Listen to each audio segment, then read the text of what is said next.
सभी को मेरा नमस्कार। देखिए, हमारा टॉपिक चल रहा था वलन। वलन मतलब फोल्ड, इंग्लिश में फोल्ड। इसकी हमने उस दिन चित्र भी बना के बताया था, परिभाषा बताई थी भाई। जो चट्टानें एक ऊपर नीचे और ऐसे अवनति और अपनतियां जिस क्षेत्र में बनती हैं वह फोल्ड कहलाता है। क्या कहलाता है? फोल्ड कहलाता है, वलन कहलाता है।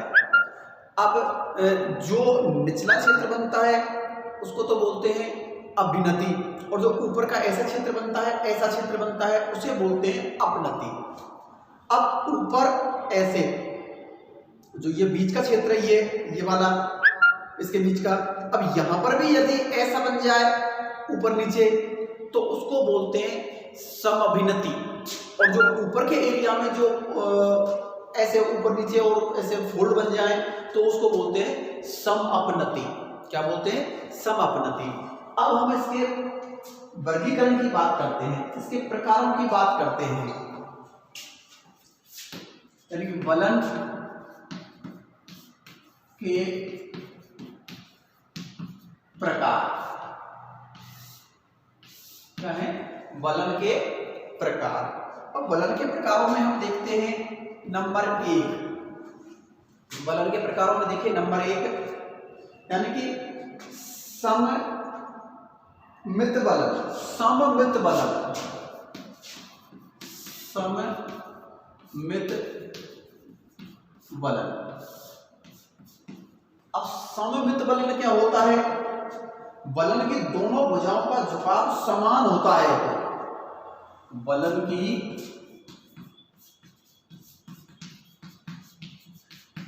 दोनों भुजाओं का झुकाव समान रहता है तो उसे सममित वलन कहते हैं। सममित वलन कहते हैं भाई। जैसे मान लो ये ऐसे जा रही है,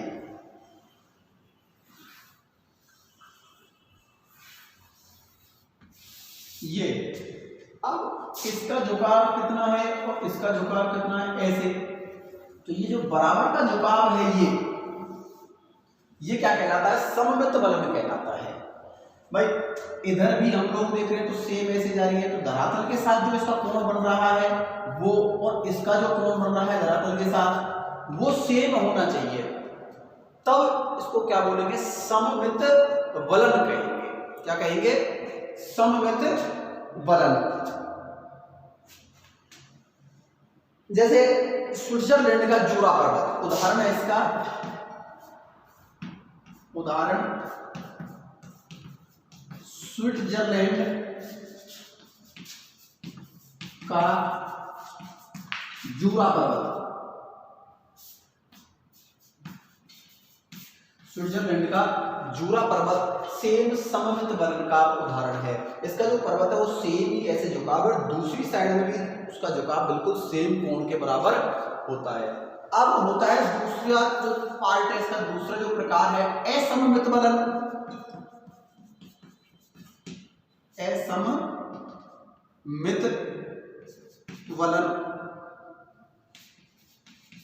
असममित वलन। अब असममित वलन में भी आप लोग समझ गए होंगे भाई, जहां सममित वलन में बराबर हो रही है, बराबर कोण बन रहे हैं इनकी दोनों भुजाओं के, तो यहां पर एक भुजा सीधी रहेगी, दूसरी भुजा, एक भुजा सीधी और दूसरी भुजा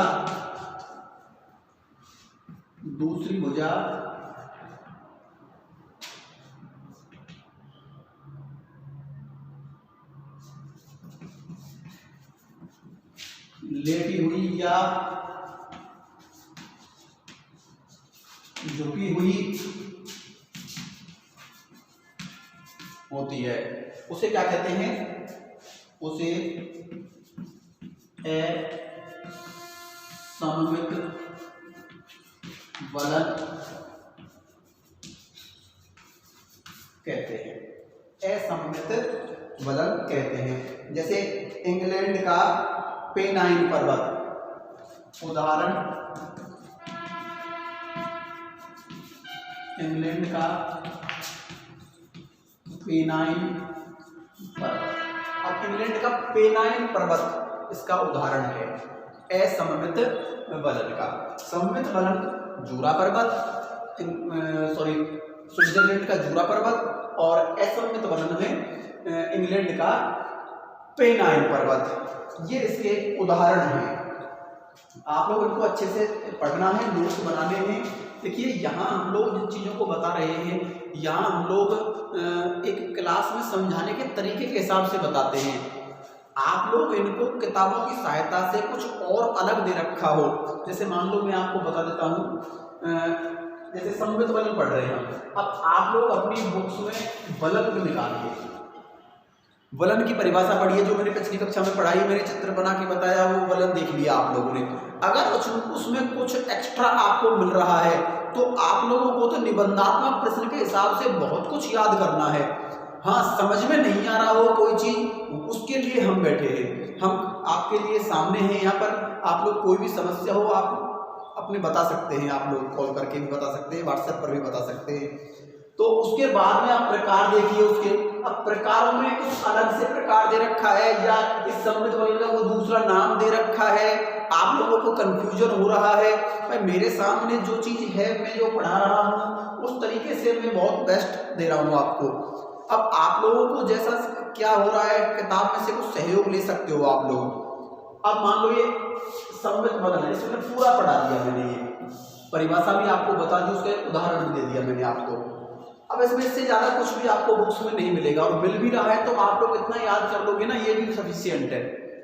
अलग से कोई बड़ा क्वेश्चन बनेगा, वलन के प्रकारों का वर्णन कीजिए, तो आप लोगों को बहुत सारे प्रकार आएंगे, उनका वर्णन कर देना है इतना ही लिख के, तो ये भी सफिशिएंट है। पर फिर भी आपको लग रहा है कि निबंधात्मक प्रश्न की वजह से ये थोड़ा सा कम रह जाएगा, तो आप लोग एक्स्ट्रा उसमें से कुछ देख सकते हैं। मान लो उदाहरण को दूसरा भी दे रखा हो उसमें, तो वो आप लोग उसमें ऐड कर सकते हो। जैसे मैंने दिया स्विट्जरलैंड का जूरा पर्वत, हो सकता है बुक्स में कुछ दूसरा उदाहरण दे रखा हो, तो आप लोग उसको भी यहाँ पर दे सकते हो, उदाहरण लिख सकते हो, 2 उदाहरण लिख सकते हो, 2 याद कर सकते हो उदाहरण। ऐसे ही अगला असममित वलन आता है, तो मैंने इंग्लैंड का पेनाइन पर्वत उदाहरण दे दिया, उसमें कुछ अलग उदाहरण दे रखा है, तो उसको आप लिख दो। या इसकी भाषा में कोई फर्क दिख रहा है तो उस भाषा को थोड़ा सा एडजस्ट करके अपने समझने के हिसाब से एडजस्ट कर लीजिए। भाई निश्चित रूप से असममित वलन में एक भुजा तो सीधी रहेगी, हो सकता है दोनों भुजाएं टेढ़ी रहें, एक ज्यादा टेढ़ी एक कम टेढ़ी रहे।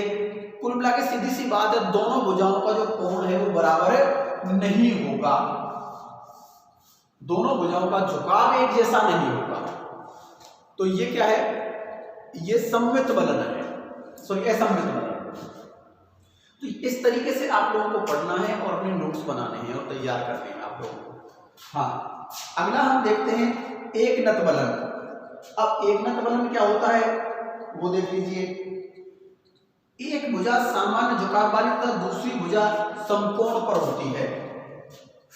एक भुजा सामान्य झुकाव वाली और दूसरी समकोण पर होती है। देखिए मैं यहां बना के बताता हूं आपको।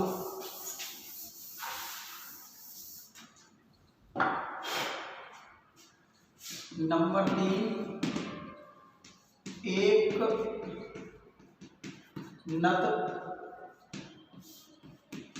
वलन। एक नत वलन। अब एक नत वलन क्या होता है, इसमें एक भुजा सामान्य झुकाव वाली और दूसरी भुजा समकोण पर होती है। देखिए जैसे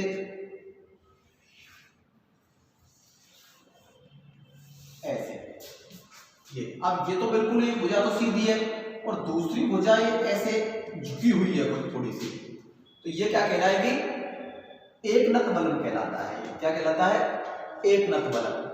ऑस्ट्रेलिया का ग्रेट डिवाइडिंग रेंज सेम ऐसा ही है। उदाहरण ऑस्ट्रेलिया का ग्रेट डिवाइडिंग रेंज, ऑस्ट्रेलिया का ग्रेट डिवाइडिंग रेंज एकनत वलन है। अब बात करते हैं हम दूसरे टॉपिक की, समनत वलन की।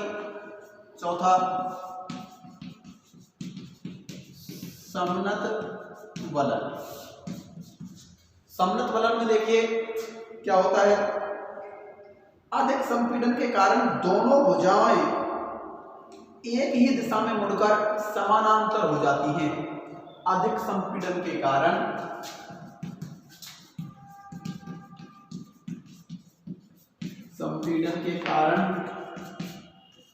दोनों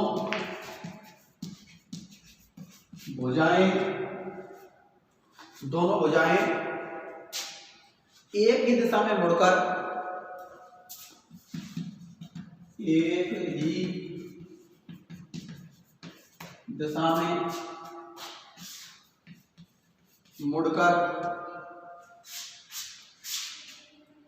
एक ही दिशा में मुड़कर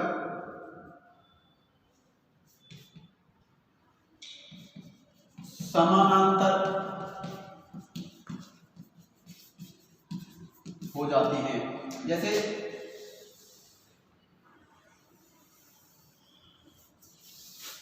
ऐसे, भाई यहां इधर से संपीड़न हुआ, इधर से दोनों ओर जगह से सिकुड़न हुई, इसमें संपीड़न के कारण ये ऊपर उठा और ऊपर टूटने के कारण ये ज्यादा ऐसे झुक गया। ये जो पर्वत बनता है, ये अधिक संपीड़न के कारण ये बिल्कुल एक समनत वलन होता है। क्या होता है? समनत वलन होता है। उदाहरण पाकिस्तान का काला चिंता पर्वत, उदाहरण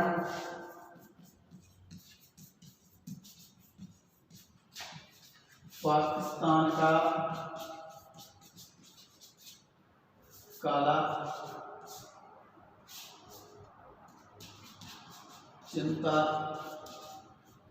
पर्वत, पाकिस्तान का काला चिंता पर्वत, ये अब है परिवलित वलन या परिवलन।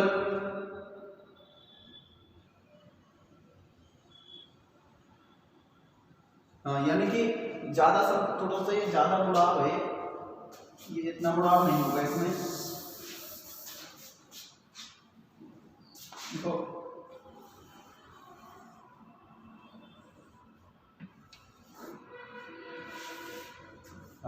ऐसे ये झुकाव रहेगा इसका, ये समनत वलन का। और अगला है अपना परिवलन। और परिवलन का क्या रहेगा? ऐसे बिल्कुल क्षैतिज रूप में बराबर हो जाएगी ये, ऐसे थोड़ा सा ज्यादा झुकाव हो जाएगा ऐसे, इसमें थोड़ा सा झुकाव कम रहेगा जहां तक ऐसे। ये तो परिवलन है। और ये समनत वलन है। तो समनत वलन और परिवलन दोनों के उदाहरण आपके सामने हैं। अब इसमें क्या होता है? परिवलन में दोनों भुजाएं क्षैतिज रूप में समानांतर हो जाती हैं। दोनों भुजाएं क्षैतिज रूप में समानांतर हो जाती हैं, समानांतर हो जाती हैं। ये हाँ परिवलन। और आज की क्लास में बस इतना ही। कुछ और हैं वलन के प्रकार वगैरह, वो अगली क्लास में पढ़ाएंगे। आज के लिए बस इतना ही। सभी को बहुत बहुत धन्यवाद। Stay home, stay safe.